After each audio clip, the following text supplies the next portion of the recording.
হাজার ডিপ্রেশন তো নিমিষেই চলে যাবে যদি একবার অন্তর থেকে রিয়ালাইজ করতে পারি আমি এমন রবের বান্দা যিনি ইন্নাল্লাহা আলা কুল্লি শাইইন কাদির। আমি তো এমন রবের বান্দা। Ajmer recording. Subscribe, like, comment, share করুন। ধন্যবাদ। এই পর্যন্ত, আজকের তারিখ পর্যন্ত আমরা সবাই নিজের মন মতোই চলেছি। যাই করেছি, যেটাই সিদ্ধান্ত নিয়েছি, নিজের মনটাকে খুশি করার জন্যই নিয়েছি। ঝগড়া করলো নিজের মনের শান্তির জন্য করছি, কারো বদনাম করলো নিজের মনের জ্বালা মিটাইতে করছি। একটা আওয়াজ দিতে হবে, আর একটু জোরে। এই পর্যন্ত যা করছি, সত্যি করে একটা কথা বলেন, মন থেকে আমরা কি আদৌ কেউ ভালো আছি? থাকলে হ্যাঁ বলেন, না থাকলে না বলেন। আমরা কি আদৌ কেউ ভালো আছি? নাই। হচ্ছে দিন শেষে আমাদের সবার রেজাল্টে, জোরে বলেন না ভাইয়া। আজকে আমি একদম ঠান্ডায় ঠান্ডায় কয়েকটা কথা বলবো। আমি সকলের উদ্দেশ্যে একটাই আবেদন, হাত জোর করে বলছি, মনের কানটা দিয়ে শোনার চেষ্টা করবে ইনশাআল্লাহ। আর একটু জোরে।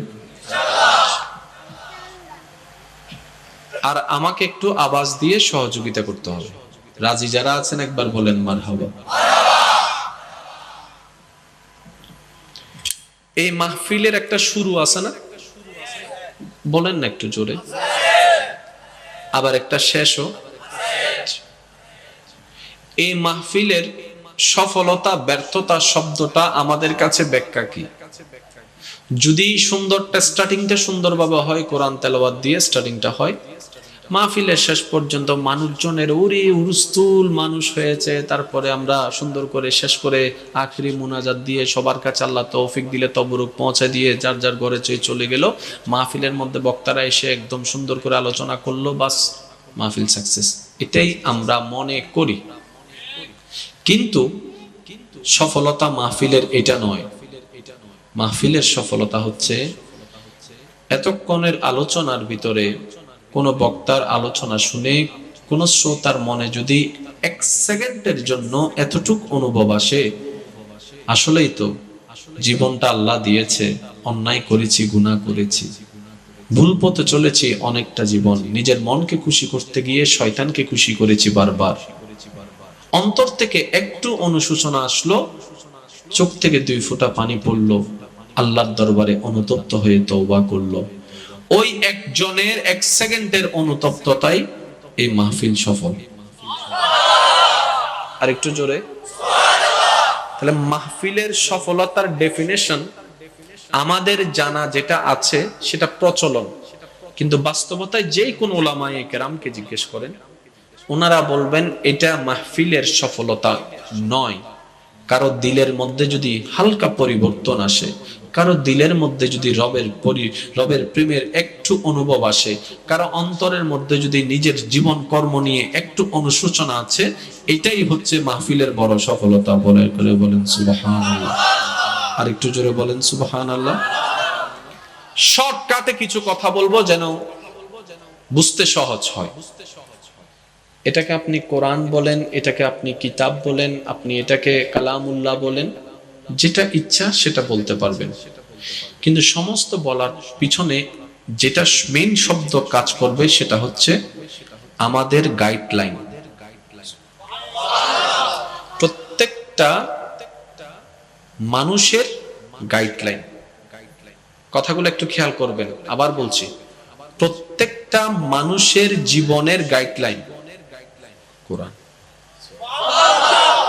তো গাইডলাইনারের কাজ কি? গাইড করে। গাইড করা মানে কি? কখন হ্যাঁ কখন না, কি করবা কি করিও না, কতটুক করবা কতটুক করিবা না, কতটুক যাবা কতটুক যাবা না, কি করবা কি করবা না, কিভাবে চলবা কিভাবে চলবা না, এভরিথিং, সবকিছু গাইডলাইন হচ্ছে এই কোরআন। কাদের জন্য? গরুর জন্য, ছাগলের জন্য, হাঁসের জন্য, কার জন্য? জোরে বলেন, আরো জোরে বলেন, আরো জোরে বলেন। তাহলে আপনারাও বলেছেন মানুষের জন্য, কেউ কিন্তু একবারও বলেন নাই মুসলমানের জন্য। না সুবহানাল্লাহ না হলে যাইতেন নয় সামনে আগে। ইসলাম মুসলমানের নয় সবার, আল্লাহ মুসলমানের নয় সবার, নবী রাহমাতুল লিল আলামিন মুসলমানের নয় সবার, কোরআন মুসলমানের জন্য নয় সবার। তো মুসলমানরা কিভাবে পেল?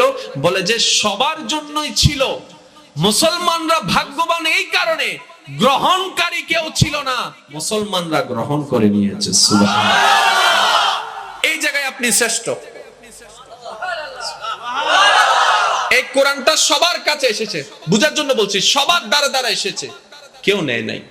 কিন্তু আপনি সেই সৌভাগ্যবান যে কোরআনটাকে শ্রদ্ধার সাথে গ্রহণ করে নিয়েছেন। নবী রাহমাতুল লিল আলামিন সবার কাছে এসেছে, কেউ মান্য করেনি। আপনি কি মান্য করে নিয়েছেন? ইয়া রাসূলুল্লাহ, আমি আপনাকে আল্লাহর প্রেরিত নবী বলে স্বীকার করে নিয়েছি। তাহলে আপনার দামটা কোথায় বেড়ে গেল? মাননেওয়ালা কেউ নাই, আপনি মাননেওয়ালার দলে চলে গেলেন।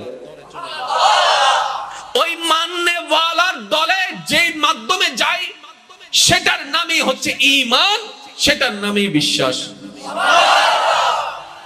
অর্থাৎ কোরআনকে কেউ বিশ্বাস করেনি, আপনি করেছেন। নবীকে বিশ্বাস কেউ করেনি, আপনি করেছেন। এক আল্লাহকে বিশ্বাস কেউ করেনি, আপনি করেছেন।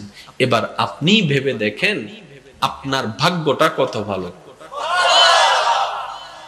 হাজার ডিপ্রেশন তো নিমিষেই চলে যাবে যদি একবার অন্তর থেকে রিয়ালাইজ করতে পারি আমি এমন রবের বান্দা যিনি ইন্নাল্লাহা আলা কুল্লি শাইইন কাদির। আমি তো এমন রবের বান্দা যিনি রব্বুল আলামিন। আমি তো এমন নবীর উম্মত যিনি রাহমাতুল লিল আলামিন। এর চাইতে বড় খুশির বিষয় আর কি হতে পারে? আর যেখানে খুশি আনন্দ চলে আসে সেখানে ডিপ্রেশন থাকে। আমরা ডিপ্রেশনে কেন ভুগি জানেন? আমি ছোট্ট মানুষ, ছোট্ট একটা কথা বলি আমার অভিজ্ঞতা থেকে।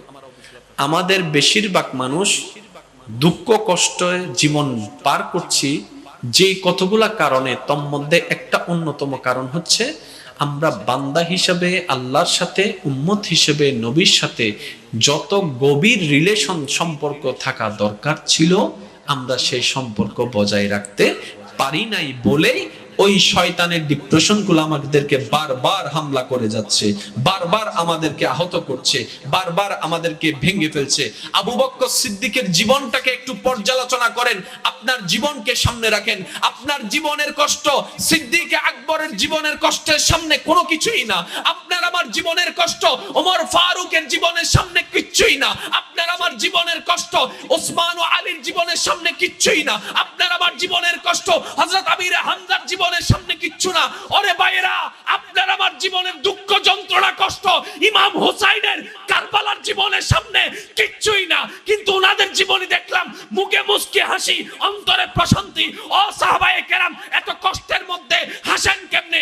বলে যে যেখান থেকে শান্তি আসে ওইখানের সাথে কানেকশন জোড়াই লেগে যাচ্ছে। সুবহানাল্লাহ, আল্লাহু আকবার।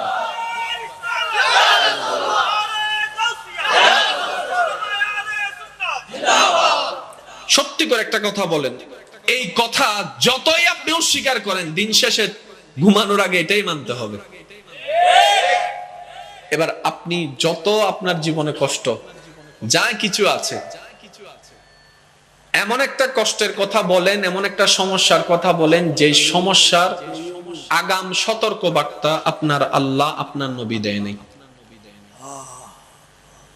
এমন একটা সমস্যার কথা বলেন যে সমস্যার সিচুয়েশনে আপনি পড়লে কি করতে হবে এমন পরামর্শ আল্লাহ এবং নবী দেয় নাই। এমন একটা সমস্যা দেখান,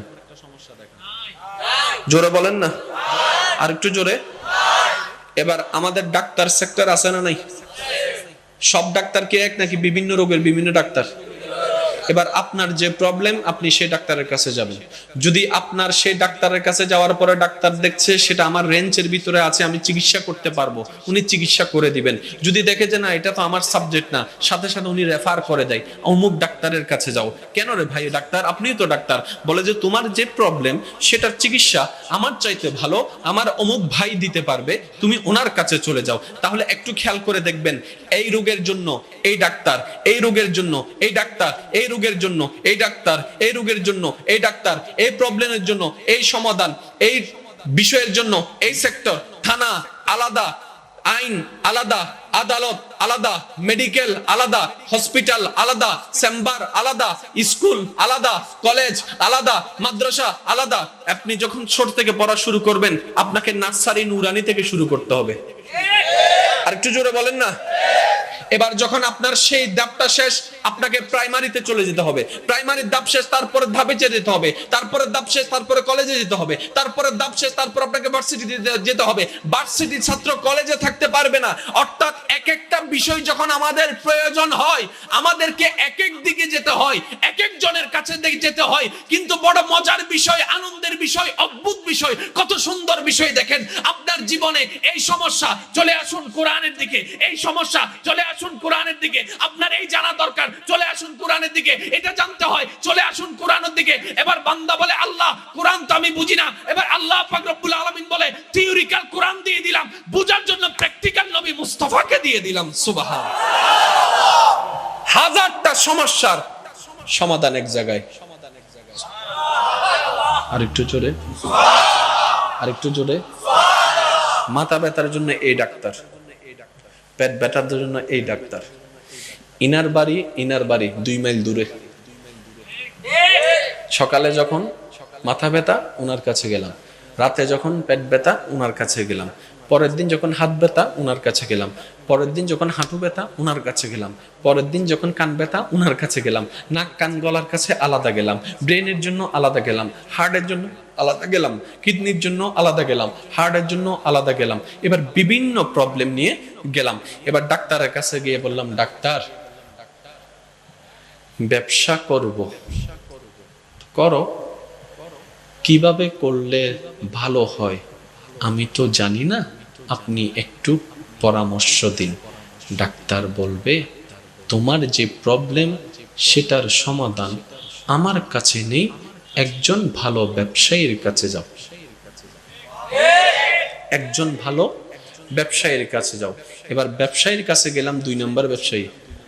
তখন সে বলে, ভাই আমি তো 2 নম্বরই শিখতে আসিনি, 1 নম্বরই ব্যবসা করতে চাই, কামাবো কম, বরকত হবে বেশি, এমন ব্যবসা করতে চাই।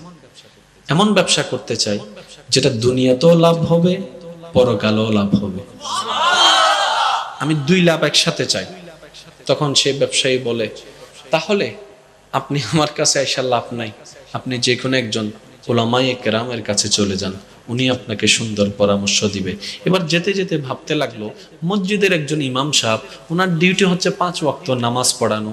উনি কি ব্যবসা বুঝবে? উনি তো ব্যবসার আও বুঝে না, ব্যবসার নাও বুঝে না। উনি কি ব্যবসা বলবে? বলে যে এখন উনার কাছে যেহেতু যেতেই বলেছে, একটু যাই না। এবার হুজুরের কাছে, উলামায়ে কেরামের কাছে যখন গেলেন, উনি বললেন, কয়েকটা কোরআনের আয়াতকে সামনে রেখে বললেন, এই এই এই নিয়মে করবেন, এই এই এই নিয়মে করবেন না। এবার সে প্রশ্ন করে, যদি বাজারের দাম এমন হয়, তখন উনি বলে যে এই যে এই তোমার সমস্যার সমাধান। উনি বলে যে আমাকে যদি কেউ এরকম করে, বলে যে এই যে তোমার সমস্যা। এবার উনি ভাবতে লাগলো, আমি সমস্যা কল্পনা করছি 2022 সালে। আপনি যেখান থেকে বলছেন প্রশ্ন করার সাথে সাথে উত্তর, এই প্রশ্ন করে আমি যে করব, আপনি জানলেন কিভাবে? উলামায়ে কেরাম উত্তর দেয়, জানা আমার নাই, কিন্তু তোমার মনে যে প্রশ্ন আসবে তোমার রবের জানা ছিল, তাই 1450 বছর আগে উত্তর জানাই দিয়েছেন। এটার নাম কোরআন। সুবহানাল্লাহ বলবেন। একটা প্রবলেম দেখান যেটা এখানে সমাধান নাই, সবকিছুর সমাধান আছে।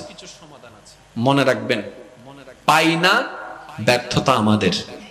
গবেষণা করি না, ব্যর্থতা আমাদের। যাচাই খোঁজ করি না, ব্যর্থতা আমাদের। কারণ রব তো বলে দিয়েছেন, তিবিয়ানুন লিকুল্লি শাই। আরেকটু জোরে, তিবিয়ানুন লিকুল্লি শাই। বান্দারে, অতীত থেকে বর্তমান, শুরু থেকে শেষ, যত রকমের প্রবলেম, প্রত্যেকটা প্রবলেমের সলিউশন আমি কোরআনের ভিতরে নাজিল করে দিয়েছি। এবার সে কোরআনকে যখন আপনি সাথে রাখবেন, সামনে রাখবেন, আপনি কিছুই বুঝবেন না। এমন কিছু আয়াত আছে, শুনেন আমি আপনাকে একটা কথা বলি। মাহফিল হচ্ছে মনোযোগ আছে নাকি নেই? এই কোরআন কত পারা? অতীত থেকে বর্তমান, বর্তমান থেকে ভবিষ্যৎ, কিয়ামত পর্যন্ত, কিয়ামতের পর পর্যন্ত, জান্নাত পর্যন্ত সবকিছু, সবকিছু যদি ব্যঙ্গে ব্যঙ্গে part by part, part by part, part by part যদি এখানে উল্লেখ করতো, সত্যি করে বলেন তো কোরআন এটা কত বড় হইতো? আলগাইতে পারতেন? একদম শর্টকাটে বলি, মাহফিল হচ্ছে, মাহফিল হয়েছে, এক বাক্যে কথা শেষ, ব্যাখ্যা দনদ্দ দরকার নাই। তাহলে কোরআনটা আল্লাহ পাক রব্বুল আলামিন সবার জন্য দিয়েছেন। আল্লাহর মনসা ছিল এই কোরআন আমার বান্দাদের মধ্যে কিছু হাফেজ হোক। এবার একটু ভাবেন তো, এই কোরআনটা যদি 30 পারা না হয়ে 90 পারা হতো, কি অবস্থা হতো? কোরআনে হাফেজ হওয়া কঠিন হয়ে যেত।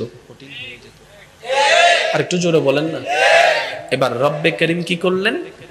এটা যারা বিজ্ঞানের ছাত্ররা আছেন তারা ভালো বুঝবেন। বিজ্ঞানের ছাত্র ভাইয়েরা একটু খেয়াল করবেন, স্কুল কলেজ ভার্সিটিতে যারা পড়েন, বড় বড় বিজ্ঞানীরা, যেমন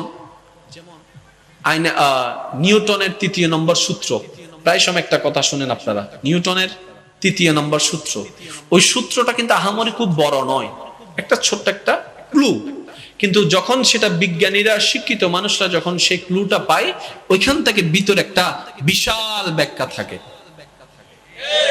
বিশাল ব্যাখ্যা থাকে, কিন্তু দেওয়া হচ্ছে কি সূত্র। রব্বে কারীম বিশাল জ্ঞানের সমাহার, এক একটা আয়াতে, এক একটা সূরায়, এক একটা শব্দের মধ্যে সন্নিবেশন করে দিয়েছে। যেমন শর্টকাটে শুধু একটুটুকু বলি, মেরাজ কত বিশাল আলোচনা, রাতকে রাত বললো শেষ, হুজুরের গলার পানি শুকিয়ে যাবে, part by part, part by part, part by part বলতে বলতে, কিন্তু মেরাজের আলোচনা শেষ, কদরের আলোচনা শেষ। এবার সে কদর এবং মেরাজকে আল্লাহ কিভাবে দেখছেন বলছেন একটু দেখেন, ইন্না আনজালনাহু ফি লাইলাতুল কদর ওয়া মা আদরাকা মা লাইলাতুল কদর লাইলাতুল কদরি খায়রুম মিন আলফি শাহর তানাজ্জালুল মালায়েকাতু ওয়ার রূহু ফিহা বিইজনি মিন কুল্লি আমরিস সালাম সালামুন হিয়া হাত্তা মাতলাইল ফাজর। এইবার সেই জিনিসটাকে নবী রাহমাতুল লিল আলামিন কথায় কাজে বাক করে করে করে করে করে ব্যাখ্যা করে করে করে করে, সেজন্য হাদিসকে বলা হয় কোরআনের তাফসীর।